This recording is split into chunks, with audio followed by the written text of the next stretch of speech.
Self baholash va peer baholash tizimlari bor ekan. Self baholash nima?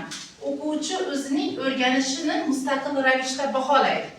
Peer baholash tizimida esa o'quvchilar bir-birlarining ishlarini baholaydilar. Demak, buning afzalliklari, ijobiy taraflari bor. Demak, mas'uliyatni oshiradi, tanqidiy fikrlash va refleksiya ko'nikmalarini rivojlantiradi ekan.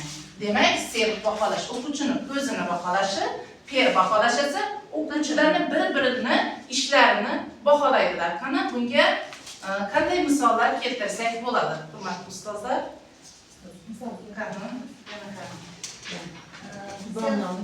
Self baholashda self inglizcha so'zlardan bo'lib, self o'zini o'zi bilgani, ya'ni o'quvchi biror misol ustida ishlagan vaqtda ishlab bo'lgandan keyin o'zini bilimini, o'zini ko'rikmasdan baho qo'yadi. Aynan bu self baholash bo'ladi.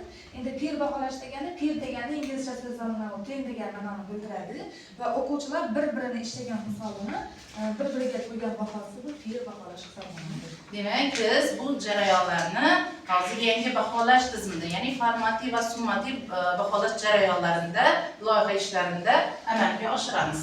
Keyingi slaydimizda mana kompetensiyaga asoslangan baholash, portfel baholash va adaptiv baholash tizimlari haqida ma'lumot berilgan. Bilimdan tashqari o'quvchining amaliy ko'nikmalari, muammolarni hal qilish qobiliyatlari kompetensiyaga asoslangan baholash hisoblanadi. Portfel baholashda o'quvchilarning turli faoliyatlari natijalaridan yig'ilgan ishlarning to'plami baholanadi. Bunda yutuqlar ko'rsatiladi va muddat rivojlanishi baholaydi. Adaptiv baholash tizimlarida siz sun'iy intellekt asosida har bir o'quvchiga mos baholash va o'quv materiallarini taklif qilish orqali baholanadi.